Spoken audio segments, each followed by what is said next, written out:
with my man, Mark French. Hey, How you doing, everybody. Mark? Great. How are you? Doing well. So you made it back up to the mothership in Montana. Yeah, that's right. Yeah, the ship that started it all. Post-orthodoxy, where they urge us all to exercise cognitive sovereignty so we can have a better time more often with more people. Yeah, that's right. How was your visit? Really intense. 32 hours in 4 days of active, patient, kind, thoughtful, attentive listening, mixed in with me ranting as I usually do when I got excited about something. Well, great. I'm glad you could touch base with our incubator, and I'm glad I got you back on Hardline. Yeah, looking forward to it. One thing that's great about our conversations and formats specifically is I feel like um, we get very in depth very quickly and just red line stay there until it's sorted out. So that's really great. That's why I'm excited to talk again, too.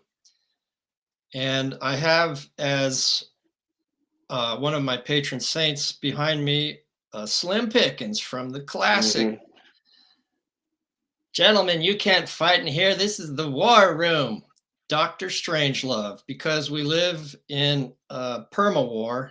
And the topic of today's episode is big tech and the political class are addicted to permawar. Yeah.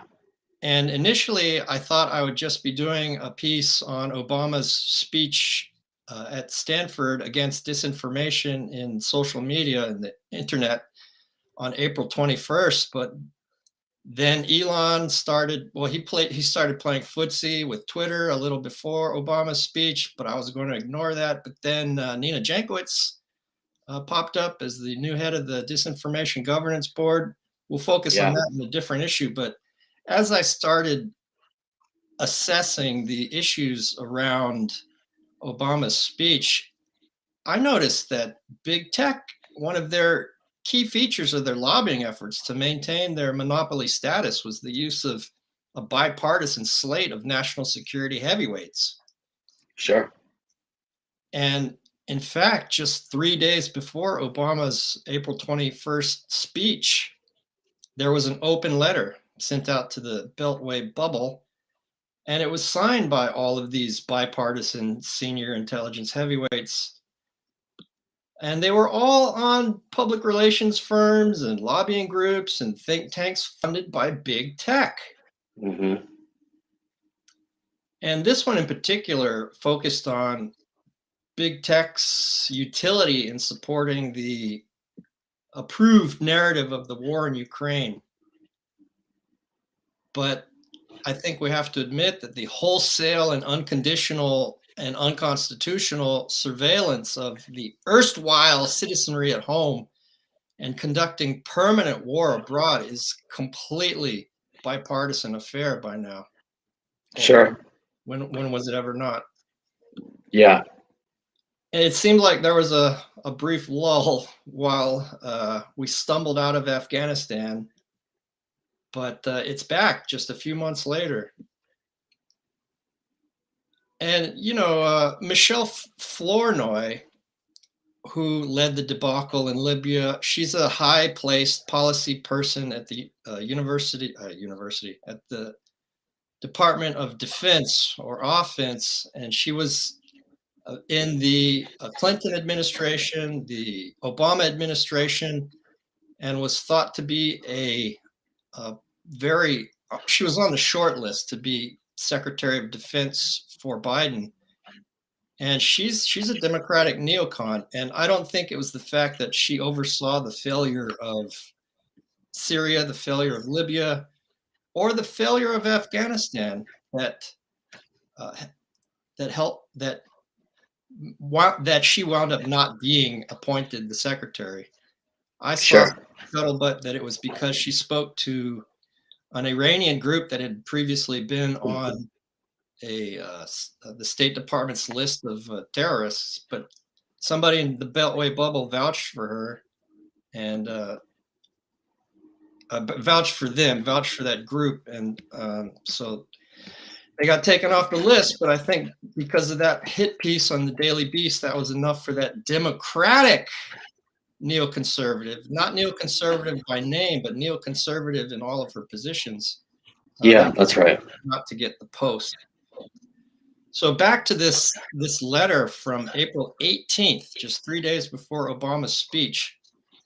It was a short letter, 2 pages, and the thrust of it was that the trust busting measure that was heard by, I forget exactly who, but something like the Commerce Department, maybe Justice, that these signatories would urge that it go before the military, intelligence, and homeland security committees, where presumably it would get bottled up. And what intrigued me was its full-throated support for the information war. For example, the letter mentioned Buka twice. Yeah. We looked at that in a previous episode of The Hard Line According to Stonefruit. It was just reported on recently in Covert Action magazine. So to Covert Action magazine's satisfaction, to my satisfaction, I think Buka was a false flag. Yeah, same. You do as well? I do. Yeah. It's everything points that direction. I think so. And Buka, It had been an area that was under Azak control for a very long time, and that building specifically, and it was clearly containing munitions, a lot of them. Are you thinking of Mariupol? Because Buka was the suburb. Oh, Buka was the body. Yeah, that's exactly right. Sorry about that. I confused the two. Right. Yes. Yeah. Well, the letter mentioned them both, so you're not far off base at all. Sure. Buka is the suburb of Kiev, about 25 kilometers northwest of Kiev, and the Russians sat there for a while to keep a bunch of Ukrainian forces in Kiev for the defense of Kiev, but they didn't do much. Right. And the mayor of Buka was on video saying, "This is our happy day, Russia's leaving." And he didn't mention any dead bodies, but right. We went through the litany of why it was probably a false flag before, but this letter mentions Buka twice. It does mention Mariupol, where, like you mentioned, that the drama theater was being used as a munitions site. But this letter is saying, "Oh, we have to support big tech because of how they're giving us the facts in Buka and Mariupol."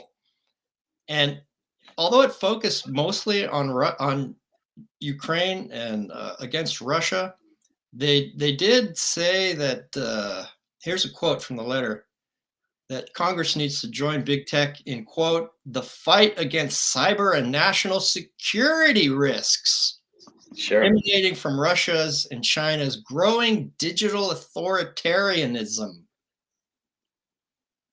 So that gives us a familiar democracy versus authoritarianism framing, and I think we're going to see that a lot. Yeah. I'm just shocked that the powers that be can still get away with calling America a democracy, and people still buy it. Yeah. Well, I mean, you just started getting into this, and look at all the synergies that already are there, right? So, not that the Patriot Act wasn't enough. The FBI was just recently caught red-handed, hand in the cookie jar, going through 35 million people's search histories without any warrants whatsoever. We have no idea how much exchange financially and monetarily is already happening between State Department, NSA, CIA, FBI with the big tech firms. The tech firms in contemporary times has every incentive to go William Randolph Hearst and spin all these constant war narratives, right? They need the eyes, they need the clickbait. They want to keep everybody afraid or angry or sad or freaked out to maintain the eyeballs. They're highly likely getting paid at some point. And even if they aren't directly getting campaigned, which would shock me, the government has every incentive to fake hold them over the barrel and say they're going to bust up their monopolies, Yes. so then that they have to pour even more money into lobbying the government not to do that. So, and then you bring up financially, Ukraine is already at $54 billion after the 40 billion in aid they just shoved down everyone's throat the other night, very quietly, that no one's talking about. Take a wild guess what the basic annual budget was that they were reporting for Afghanistan in military aid. It was almost the same exact number. So you already called it. Everybody is to immediately stop talking about Iraq and Afghanistan being completely destroyed. Right. And then you have the State Department blob immediately coming out and creating another ruse to keep all those bank flows and money flows turned on and uninterrupted. Exactly. You bring up a number of excellent points. We've been lied to and propagandized into war since Hearst and the Spanish-American War in 1898. That's right. And I believe Hearst's exact quote was, "Give me a picture and I'll give you the war." Yeah, that's right. I was looking at that exact picture today, as a matter of fact, and there was a part of the sensationalism is that there's a half a dozen bodies flying in the air at the top of the red and yellow explosion of the Maine, the Yeah, USS Maine, and that's what I which want. was carrying a bunch of munitions. Right, right. So we've talked about this a little before. We've been lied into a lot of wars. The Yeah, Spanish-American War with the Maine, the Lusitania. The Allies knew that it had munitions. Possibly World War II. I'm not going to die on that hill until I look a bit more into it. of course. Definitely the Gulf of Tonkin, Vietnam War for sure. Uh, the Kuwaiti incubator babies being thrown out for Gulf War One, the WMD for Gulf War II. So Yeah, that's big media. So we're looking at the evolution of the communicative technologies, and now it's the internet and big tech have yeah, as big a role as newspapers did with Spanish American War yeah. and TV and film did in previous wars. Yeah, and to your point, really quickly, the the supreme advantage of big tech in contemporary times would be no different than our former trusted institutions of TV, radio, and newspaper Yes. also having the three-dimensional prismatic view of how we feel and our interactions around it. So they get the secondary layer of information of how we act to what they are spinning. Yeah, and it's all by the second. They have a lot more data about how we're consuming their information, That's right. and they're selling it to third parties, including the government. Absolutely. CDC just Yeah. bought a bunch of aggregated data. But Hmm. you brought up so many points that I wanted to touch base with a few of them. Yeah, the FBI was just caught spying on millions of Americans, and that's legal. Right. I've followed the reauthorization of the Patriot Act over the years, and it was 2020 or 2021. It was reauthorized as the, I think, USA Freedom Act, and in June or July of one of those years, and it specifically allowed warrantless searching of search engine use. That's so blatantly unconstitutional, and yet it's in a law that passed Congress. And I completely agree with you that the antitrust measures floating around in Congress are probably not legitimate attempts to break up the monopolies, because that'd be more people for the national security state and the military industrial complex and the foreign policy blob to call. That's right. I think they like it centralized. because it Yeah. serves their purposes. So I completely agree with you that these antitrust measures floating around are fake and Yeah. just a sword of Damocles being held over big tech to help ensure that they play ball. Yeah. And you mentioned the $40 billion in aid that just passed a day or so ago. Hmm. The executive's initial request was for $30 billion.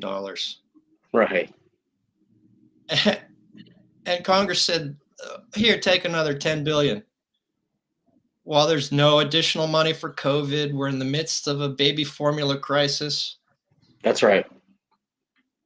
So the reason I'm looking at these letters in particular and who signed them and what their connections to permanent war are is to really take this as an opportunity to examine how ideology functions in late neoliberal international finance capital. Because I think that these heavyweights are obviously still retain their own independent sources of intelligence. Of course. I don't think anyone that signed the two letters we've discussed so far, I, I think that they all know that the letter is factually inaccurate, that it's a lie being told to a DC insider audience for specific political and economic objectives Yeah. that they can then sell to the broader public to drum up support for the permawar, which now Yeah. is Ukraine, because they're trapped in this late 1990s mentality that we can make Russia prostrate again, and that Ukraine, this is a neocon phrase, that Ukraine is in play. And if it's in play and can be pulled into the EU orbit or the NATO orbit, then they can regime change in Russia. And I forget who said it, but one of the insider bits of wisdom about NATO is that its purpose is to keep US in, Germany down, and Russia out of European security arrangements. Yeah. Because I think an organization like Organization for Security and Economic Development, which is the largest regional security body in the world and which Yeah. has more members than EU, than NATO, than the Schengen visa area, has more of Eurasia, Yeah. has more former Soviet republics. That'd be a perfectly adequate mechanism to create a new European security arrangement, were that its actual goal. Right. But I don't think it is. I mean, So, you just said it, you just boiled it down and said it the right way. This really all comes down to the Germans. So the the money that the American banks and companies were loaning to Germany from 24 to 28, that they had every interest in supplying the Germans for World War II because they wanted their money back. So you right. have legacy money built from 70 years ago. At which point does that run its course? And the Germans see the writing on the wall that the entire planet is not long for American monetary hegemony and how that could leak into other areas. At what point does it get into the mainstream of German politics and banking before they see the setting sun on the American century and say, hey, our smartest play here, yes, we want diversified supply lines and energy, but our best play here is to look to the east financially and resource wise. So that's it's really going to have a lot to do with the Germans on how this next 10 years goes. Absolutely. Yeah, uh, you're right to even go as far back as the pre-World War II era. I think a really pivotal figure to look at from pre-World War II and for decades after that is Alan Dulles. Yeah. And his brother, John Foster Dulles, was Secretary of State. Allen Dulles was later head Yeah. of CIA, and they kind of ran their own policy shop in under the Eisenhower administration. And That's right. Allen Dulles, in particular, was in the Office of Strategic Services, the OSS, during World War Yeah. II, the predecessor to the CIA. And his whole portfolio was international finance, and in particular, being a conduit of Western finance for the Nazis. Yes, that's right. Key industrialists like I.G. Farben in chemicals and munitions and metals were Yeah, funded by Western finance. And absolutely. when the American bombing began in earnest, it blew up some Ford plants, and Ford actually got money back from it. And Allen Dulles' cover was working for Brown Brothers Harriman, Yeah. an investment bank in Wall Street, and one of the Yeah. partners was Prescott Bush, George Right. H.W. Bush's father. Yeah. So that shows you how far back the Bush family is in intelligence and the national security state. And while Dulles was headquarters in Geneva or Zurich in the pre and during World War II era, he used to sign his business letters Heil Hitler. That doesn't surprise me. Yeah. So that's the roots of, I mean, as the Rothschilds made their money by playing both sides of the Napoleonic Wars, Sure. Western finance played both sides of both world wars. And in World War II, they were still funding the Germans. And we can circle back to the role the Germans are playing now, later perhaps, but back to the letter. Yeah. And the signatories of the letter, because surely they do have their own independent sources of intelligence. So they know that the real objective of this letter to this one was directed to Speaker Pelosi and House Minority Leader McCarthy, that it was to preserve big tech's monopoly status, and that they know more competition in the technology sector might end big tech's monopoly, but it wouldn't dramatically lower their profitability. And I'm sure they know that an end to big tech's monopoly probably would not have as deleterious national security repercussions as they say. Yes. But they're in it for the money.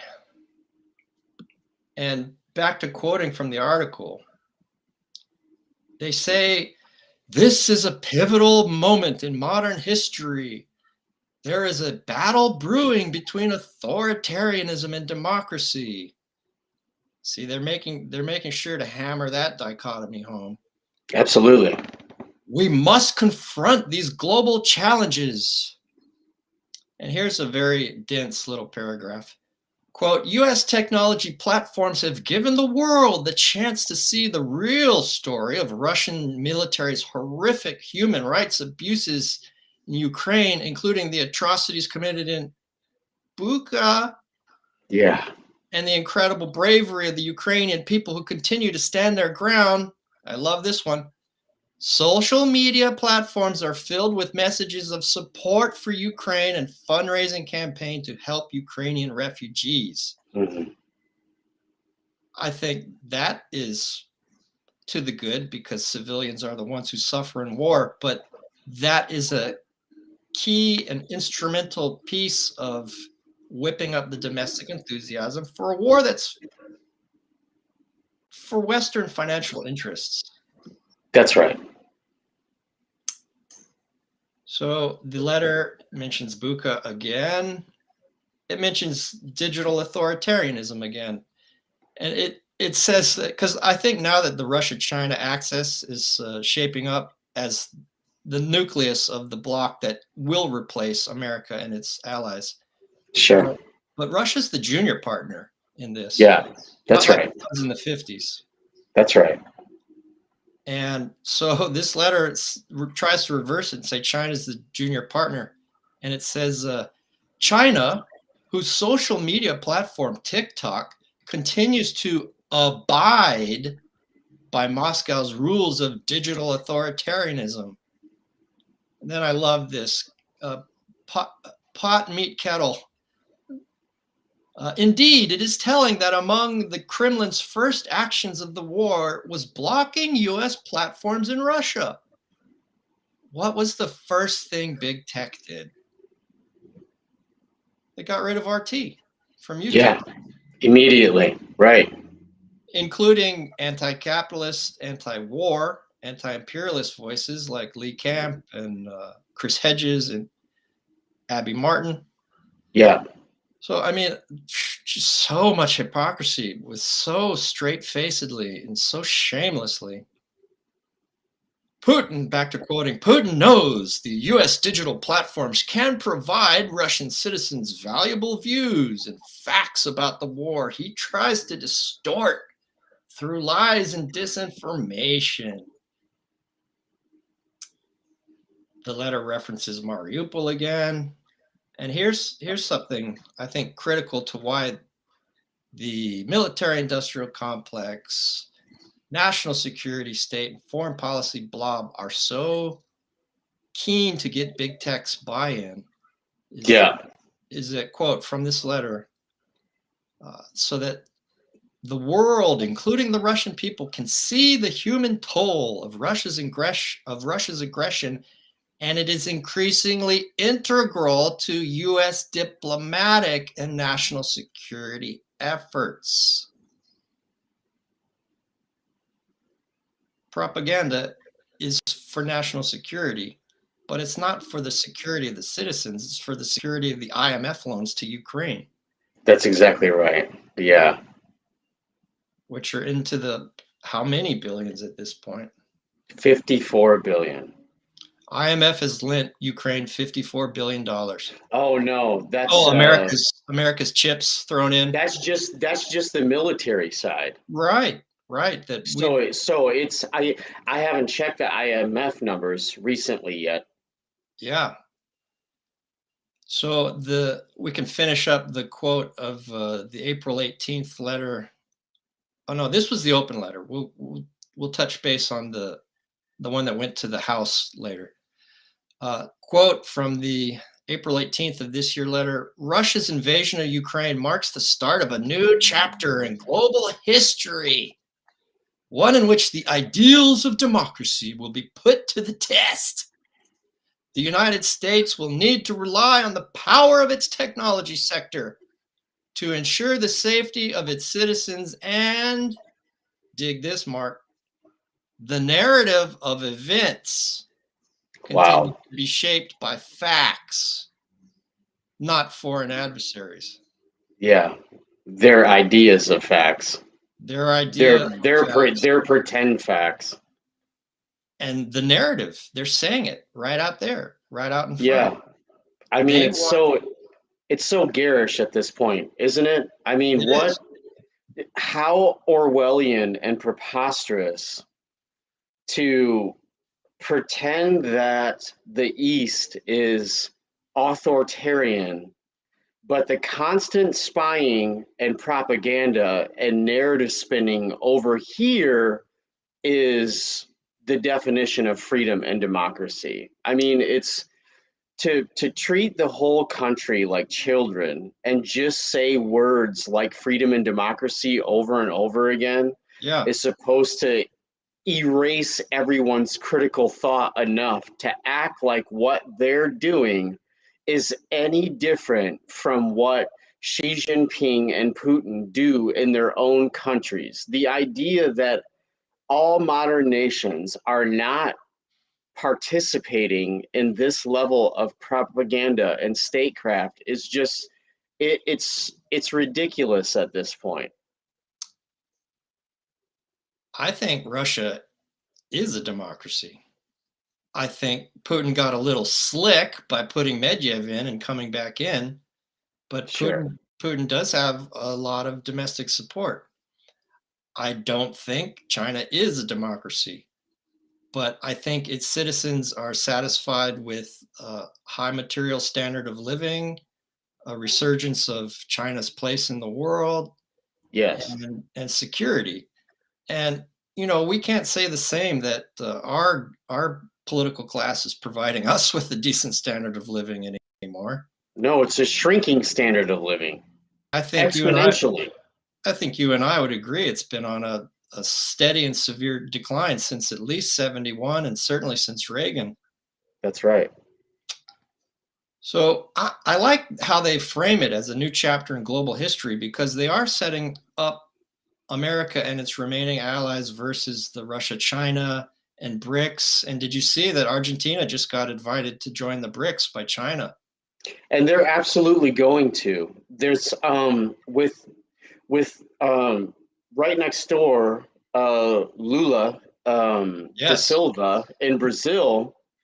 He just flat out stated, we need to come together and dump this dollar and these ridiculous fake loans from the IMF that they don't end up doing anyone any good. So the IMF being a small, tiny, windowless office in the bottom of the Pentagon, I Yeah. mean, just creating all this fake money. And then where does the money go? It's not like the infrastructure that gets put in it goes to outside firms. It goes to American firms that are designing. It goes to McKinsey. It goes to firms that are designing these systems. So we're taking the water systems of these people. We're taking the roadways. We're taking the hospitals. We're picking apart everything that has any value in those areas whatsoever. So then we're putting real debt to them on their balance sheets and not really giving them anything in return except for privatized services that immediately start skyrocketing in cost. So, and these countries don't have a large enough growth rate to satisfy the debt burden. There's no balancing act there. So everybody's getting to be on the same page of, hey, we have to stop taking these fake dollars and start looking after ourselves. So I would be shocked with the tumultuous nature of the Argentine economy if they don't agree with that completely and leave the Monroe Doctrine West as quickly as they can. Yeah. You mentioned Lula, and the polls are saying he's probably going to beat Bolsonaro at this stage. And Yeah, he floated the idea of a new Latin American currency called the SUR, South, that's right. Yeah, which I think speaks to Latin America's desire to move away from the dollar. yeah, But I think that Latin America, Brazil, Argentina will join what the Russian economist and the Minister for Economic Strategy and Integration of the Eurasian Economic Zone, Russia's version of the Shanghai Cooperation Organization. Glaziev suggests that there's going to be a digital currency based on the ruble, the yuan, oil, gold, other commodities. And I think that that digital currency will be more attractive and more international than the SUR that Lula suggests. okay. But yeah, I think uh, Argentina will join for sure. Yeah, And I forget the exact figure, but I think it's in the neighborhood of 40 or 50 billion dollars that they owe to the IMF. at least. Yeah, that's Yeah. right. And part of the appeal of Glaziev's proposal for this new block and the new currency is that they can walk away from IMF Right. debt, Yeah. which is going to make Wall Street go bananas.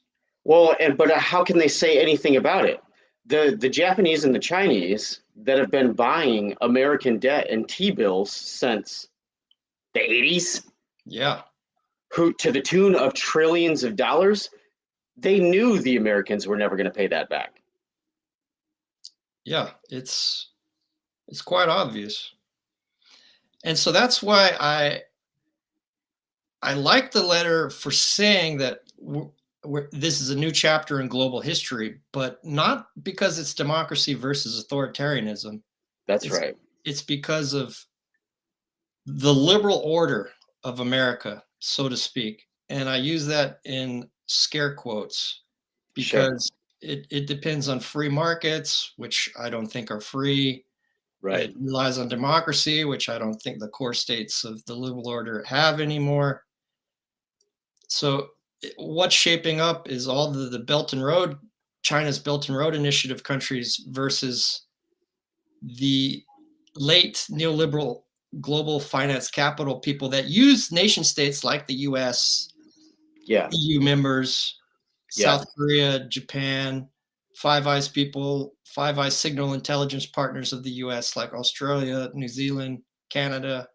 Yeah.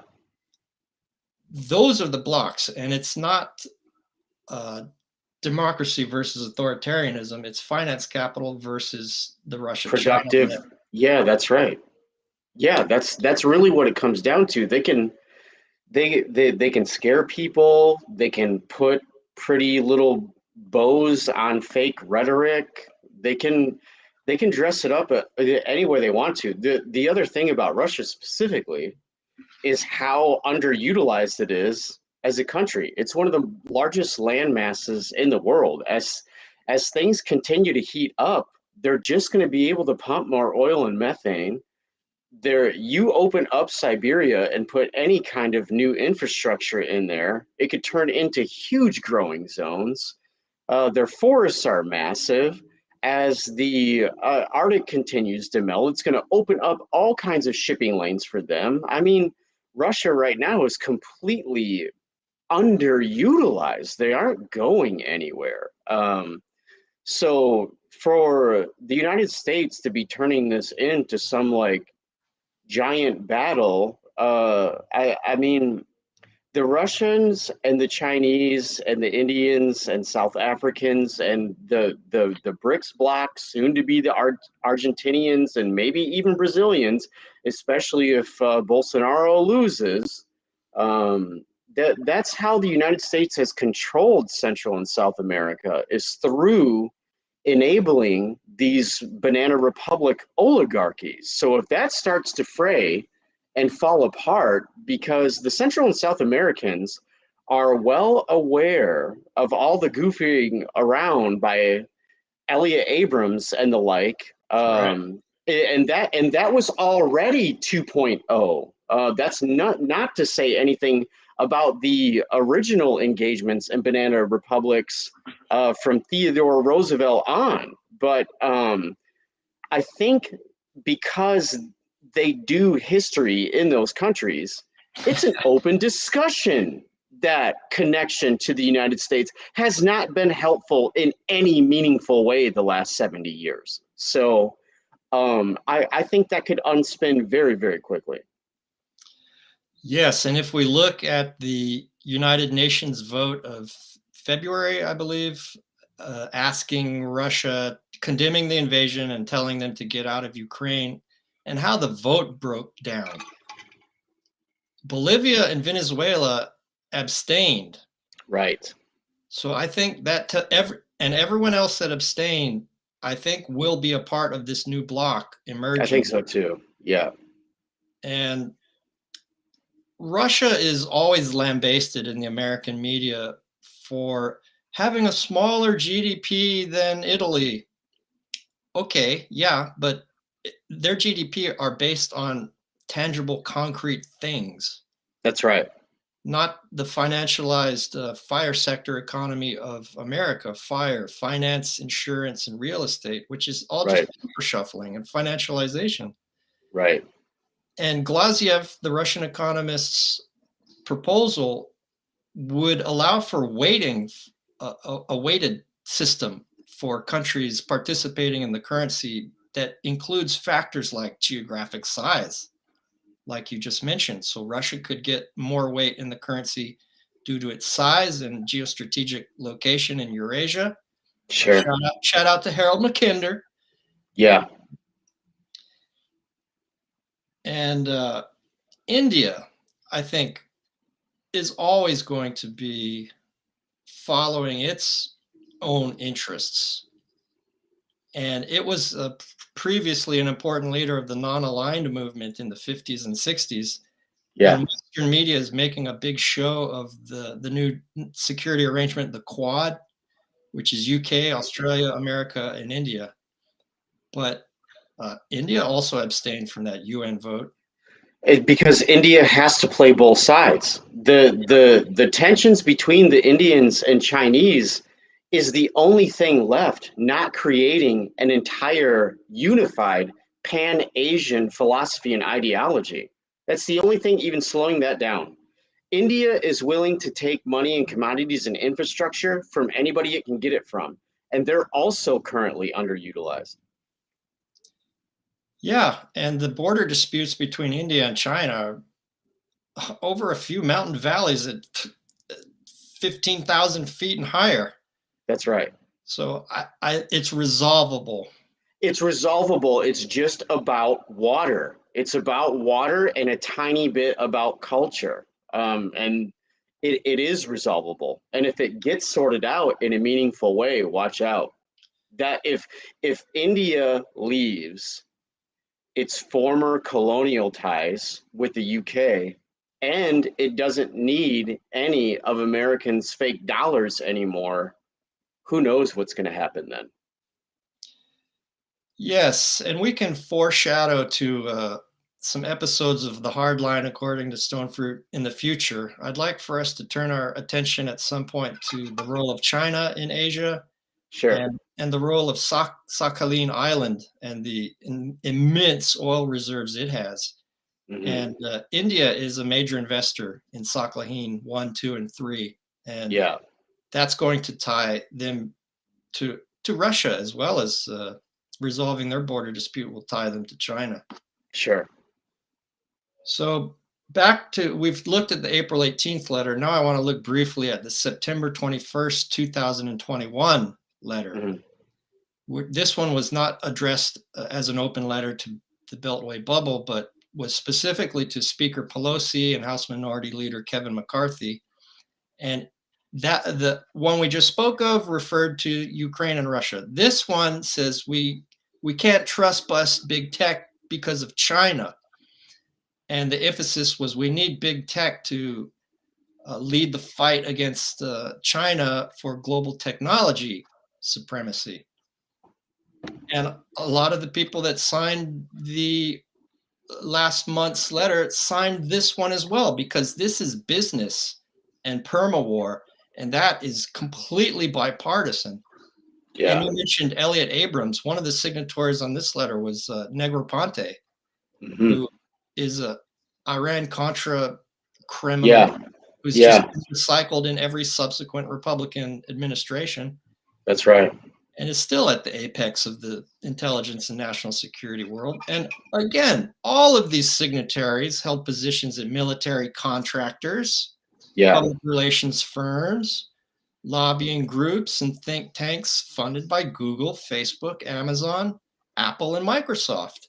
Yeah. I could point to one lobbying firm in particular, Beacon. It has a bunch of them, including former CIA director and former Defense Secretary Leon Panetta. Sure.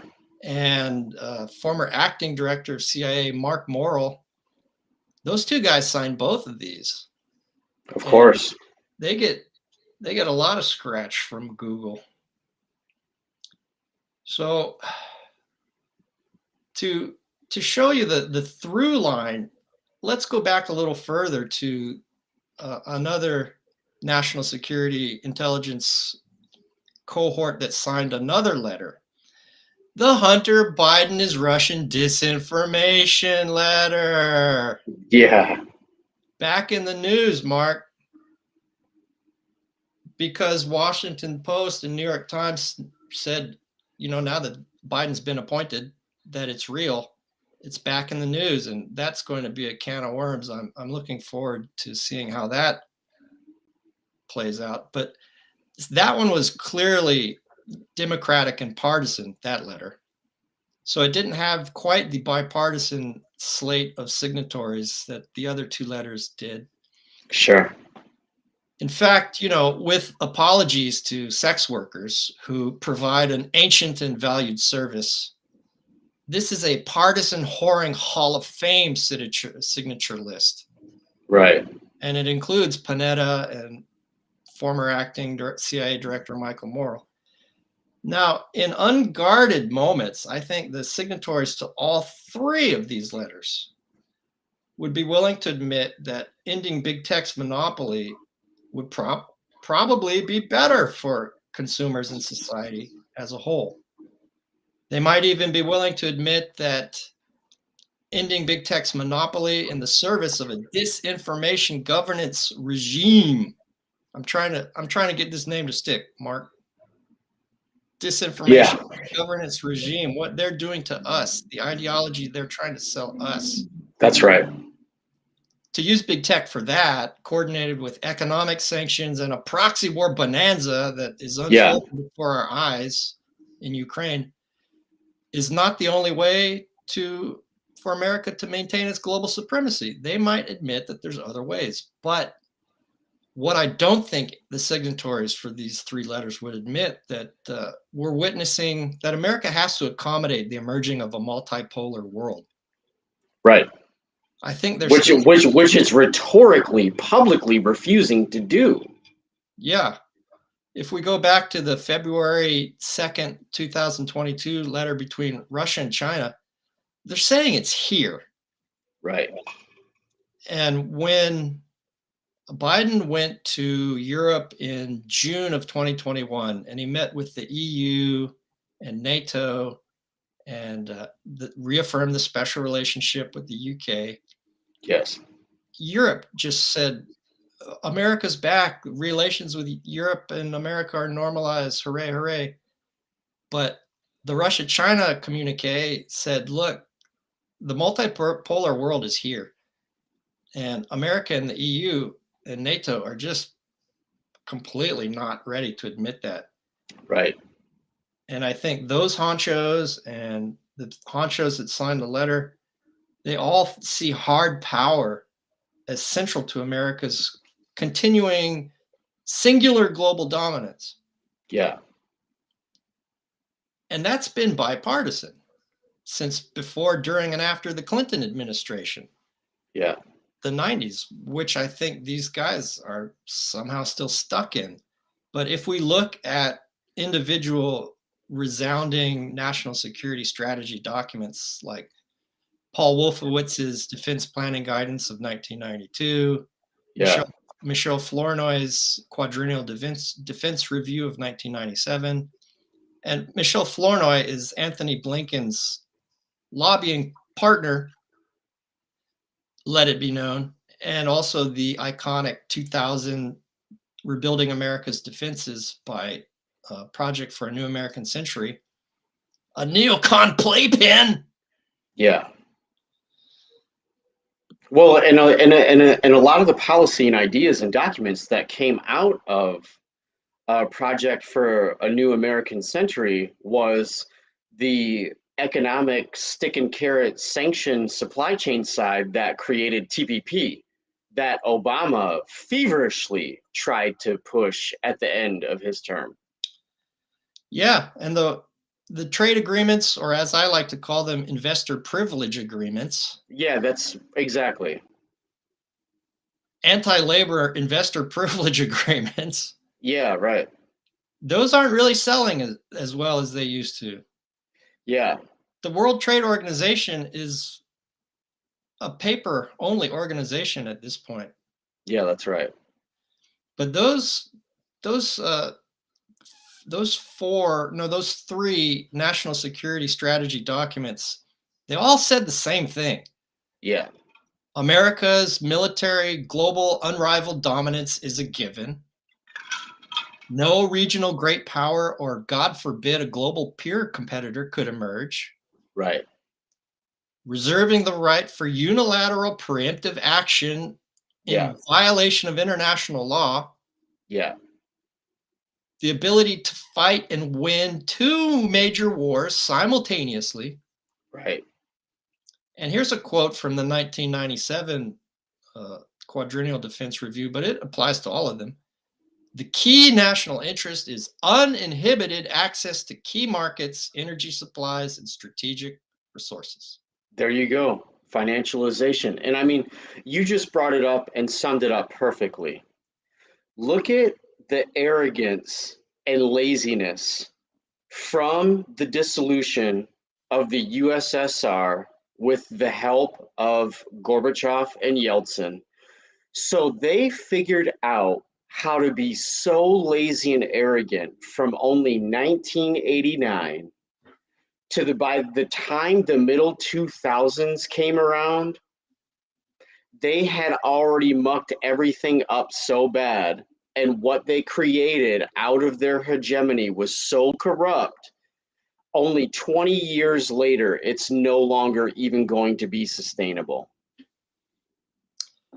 Yeah, and we keep hearing oligarchs, Russian oligarchs, Russian oligarchs. Larry Summers created the Russian oligarchy. Right. So then the fair question to ask is, well, where did they come from? They came Yeah. from all the University of Chicago, Milton Friedman influenced privatizing maniacs Yeah. that went over to Russia in the 90s. Yes, that's exactly right. Giving Russian resources on a massive scale to specific people and firms and then selling it to New York. That's exactly right. That's how the oligarchs there got paid, by taking them public on Wall Street. And it wasn't that many. It's about 8 or 9 oligarchs. Yeah, that's exactly right. And you still have ghost towns on the American coast of high-rise luxury buildings that are doing nothing but washing Chinese and Russian money. Oh yeah. All over the world. Miami, yeah, New York, I mean, yeah, London, London's a big one. London real London's a estate huge one. is absorbing a lot of this capital. It's like 80% of the entire economy in London proper Yeah. is So, washing money through real estate. right. So that's Russia and China say follow the UN and the framework of international law. Yeah, right. And America says follow the rules-based international system. But as the Russian foreign secretary says, he said in 2021, he made some addresses after all of the EU and NATO and UK statements that those partners in Biden put out. Glaziev not Glaziev, Lavrov gave his summary of it.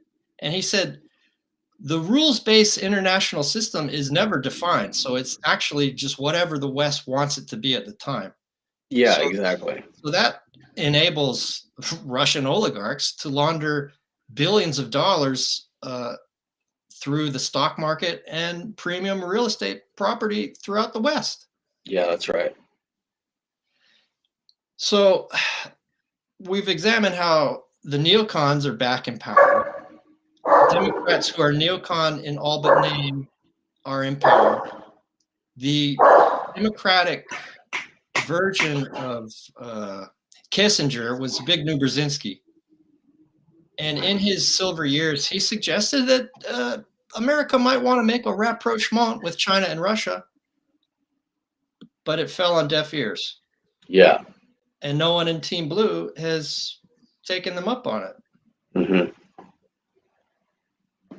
So the financial warfare that we're seeing now against Russia, which is backfiring on America and its allies with all due speed, is not new. We've seen it since the Bretton Woods Monetary Conference in 1948. Yeah. You're witnessing the breakup of that. Yeah, that's exactly right. Yeah. You're exactly right, Mark. I think it's often characterized as the liberal order versus this authoritarianism, but we're witnessing the collapse of the Bretton Woods arrangement. Yeah, that's right. And a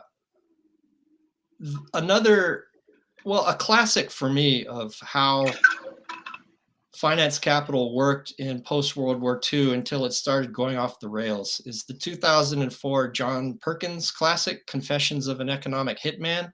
Sure, that's right. Mm-hmm. Yeah, he was a McKinsey consulting type who was, a hired gun for IMF and World Bank and the Wall Street banks. Yeah. And he had this awakening where, I'm speaking as Perkins, I went to these countries and I said, take our loans, let us exploit you in a neo-colonial fashion, taking Right. all of everything we can steal from the periphery back to the metropolis. You and your people will get rich, You and and if you your political class will get rich yeah, and if you say no, we're gonna kill you. in two graduated stages. Yeah, The first one is what he called the jackals. They'll yeah, go in for assassinations or coups or covert operations. yeah, And if that doesn't work, straight up invasion. right. Yeah, and now they've gotten slick, and this is the thing about the sanctions regime. They want to torture your normal populace, and this is being done in our names. So it's one thing that's very, on a practical level, I don't mean to be salacious because these are important problems that need to be discussed in a practical way and not a censorious way. But the sanction regimes are literally starving children and hurting people and keeping medical supplies. So our new sanctions regime is to stress out an indigenous population so bad that we create an environment that is ripe for a governmental overthrow so that we can input another puppet dictator or puppet regime. So this is being done in the average citizen's name. We're all signing off on this by complicity, if nothing else, to starve children and stress people out so bad that they're willing to overthrow their own government just for any type of lifeline or change whatsoever. Instead of just having really good ideas that would be imported organically, we've created a situation where we're just shoving our banking models and financialization down everyone's throat at the threat of drone strike or starvation. Yeah, we have about uh, at least a quarter, maybe a third of the planet under sanctions That's right.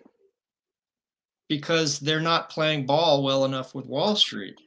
Yeah. And what I think is really precipitating this uh, finance capital versus Russia China plus block is that the finance capital doesn't have much left to exploit. They've ravaged the entire globe since World War II in a neo-colonial fashion, and Yeah. we could go through a list of dozens of coups and assassinations and overthrows, and those were all, you could point to the resources of those countries that Wall Street and company wanted their hands on. Right. And then they moved internally, and when the neoliberalism became fully democratic during the Clinton administration and since, and we sent our productive capacity to China, and they've moved completely up the value chain now. Uh, Yeah. so there's nothing left to exploit in America. So we went and exploited throughout the world. Then we started exploiting America's own people, and I now they're moving so aggressively into Wall Street, and hedge funds and wealth managers are moving so aggressively into the residential property market. Yeah. And because the cost of housing relative the median income is much higher now than it was in 2008. Yeah. A lot of people think we're looking for another housing bust now, Yeah. which just means since they're so flush, the banks and hedge funds are so flush with cash just given to them Yeah. with the CARES Act and the Repo Act that Michael Hudson and Ben Dixon talk about very well. That's $5 trillion of cash they're sitting on. Right. So when there's a crash, a housing crash now, and prices plummet, they'll just buy more at bargain prices. But I don't think that there's any other profit center within America and its allies left for them to exploit. So that's why, Well, that's going to be the punchline of the cosmic joke, right? As they see the writing on the wall, take a wild guess where all this money's going to move. It's going to move to China. Like they're going to get where the getting's good. If they're allowed to access those markets in any meaningful way, even if they have to set up new subsidiaries and follow the rules to enter those markets, they're going to go where the smart money is. And then everybody will see why globalism and hyperglobalism and capital flight, that's the name of the game. These people have no patriotism or fealty towards you or your country. It's money for money's sake. They go where they want. They live where they want. As if the climate here becomes untenable, they can just ride around on $200 million yachts for as long as they want to. They don't care. yes, I think you're pointing to a class of human that one author recently called, well, it started with Samuel Huntington in a Yeah. 2004 essay, Davos Man, Yeah, that's right. Davos, Switzerland, the World Yeah. Economic Forum, where the technocrats of finance capital all meet. And now it's in the news with the Great Reset is Klaus Schwab. You Hmm. will eat the bugs. Yeah. You will own nothing and be happy. Yeah. But Davos Man epitomizes a class of people that have no fidelity to country or even any ideology, only to money. That's right. But I think China still sees credit as a social good Right. and will never and will always keep it subordinate to the Chinese Communist Party and will not let the yuan be freely exchangeable. So I think Wall Street is they thought that when China ascended to the World Trade Organization in the early aughts, that they would just be absorbed into the system and that the finance capital could just do all of its moves there. But They automatically assumed that they could get the Chinese to pull an 80s Japan, and that was never going to happen. yes, I want to dig more deeply into the rise of China, what they're doing to defend themselves in in subsequent episodes of the hard line, according to Stonefruit. But we can start closing up this broadcast Yeah, sure. and those letters and the incredible bipartisan nature of the permanent class, the political class and big tech being addicted to the permawar because in addition to other partners like big media, intelligence, academia, they see that it is still quite possible to create control and sustain predominant narratives. Right. And I think as good a marker as any of when social media became ubiquitous is Facebook's IPO in 2012. Hmm. And now that's what's called, that's creating what Alan McLeod in an article for Mint News Press called an intellectual no-fly zone. Yeah. The talking heads, the bloviating punditocracy of blue MAGA legacy media. Notice that it's Fox and the right wingers are the ones that are not staunch supporters of militarism in this case. Yeah, that's right. But it's ironic that Alan McLeod published that article in Mint News Press because those two folks and Caleb Maupin and Geopolitics and Empire podcast and Consortium News, legendary journalism platform, all in the last about 2 weeks, they just had their money just blocked by PayPal, who I think would have took it unless there was this public outcry that there was. So again, we're just seeing a relentless effort by fintech to join with as a piece of big tech to when they're not busy shaping the narrative, they're just taking the money of the people who are anti-war, anti-capitalist, anti-imperialist. Yeah, that's right. And there's not more than 30 of us trying to put this message out. maybe 40. Right. But I hope to be among their number, and when I have enough money, they'll come after it. As of yet, I have Right. none for them to take. Yeah, that's right. One of their bet noirs is Glenn Greenwald, who, like so many, had to leave institutional corporate uh, home, The That's right. Intercept, Yeah. which used to be adversarial to power, but Yeah. he was not allowed because they were the ones that issued the Snowden revelations, Right. but they wouldn't let Glenn Greenwald, a co-founder of The Intercept, publish on the Hunter Biden laptop. So Yeah. what Greenwald said was, in reference to these letters, quote, big tech censorship of political speech is virtually always devoted to silencing any meaningful dissent from liberal orthodoxy or official pieties on key political controversies. So I would close it out on this, and I welcome any summarizing remarks you might have. But I think this is the model, because big tech has really only been doing this in earnest for a few years, and the That's model right. started with the pandemic. Yeah. And what got you thrown off of platforms turned out to be like the lab leak hypothesis. Great Hmm. example. It would get you deplatformed, and a year later, it's the leading theory. Right.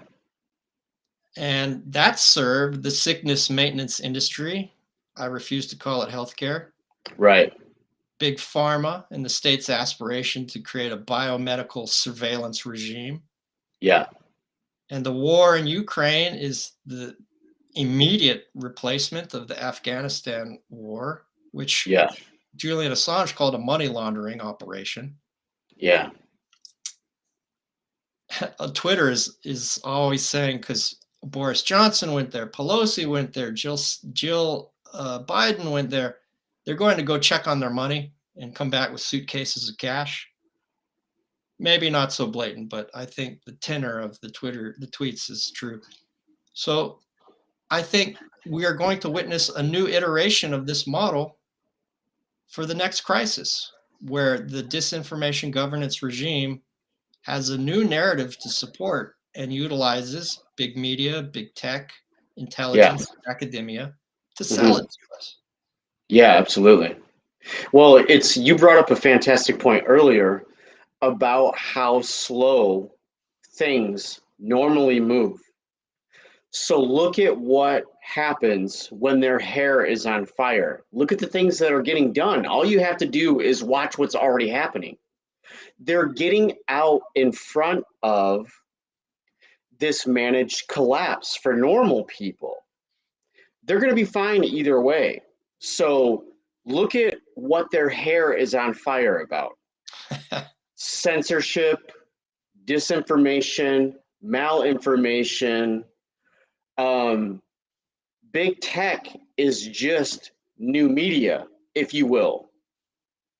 They have every incentive to keep everybody mad, scared, clickbaity, whatever the it is. All they care about is interaction. And if enough people continue to participate in the platforms of these firms, especially if we're continually locked down for whatever reason, that's just going to give them more access and more eyeballs. They're collecting the information that the NSA and all the security firms want. There are a lot of other NGOs and private firms that are also monitoring and getting rich off of this stuff. They need the information so that they can get in front of and spin more propaganda and narrative in a reactive way to what people are actually thinking and feeling, so they know if they've made a mistake anywhere and they can self-correct and get ahead of it. So they're already showing you what their reaction and philosophy is going to be based around going forward. And it's simultaneously going to be spying and storytelling. I mean, that's the it. They don't plan on doing anything to resolve any issues that normal and working people feel. It's going to be spying and spinning the narrative to keeping the current financialized flows to the oligarchy going. And the only people that that works for is the next 20% directly under them that are directly connected to these flows and firms in some way. And that's just going to be it. So I think people are going to be shocked at how resilient this system ends up being, because they're just so rich and they have the power of spin.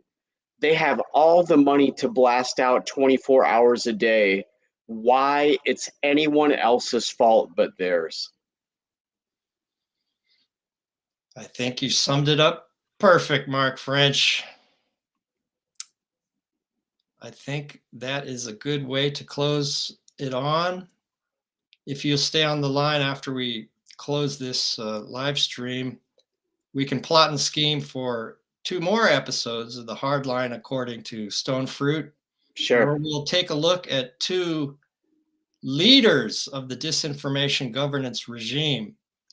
We'll focus a little more intently on Barack Obama's speech at Stanford a few weeks ago and the role that academia plays in late neoliberal international finance capital. And then, of course, we got to talk about Nina Jankowicz. Have to. We'll give that Mary Poppins of misinformation an entire episode.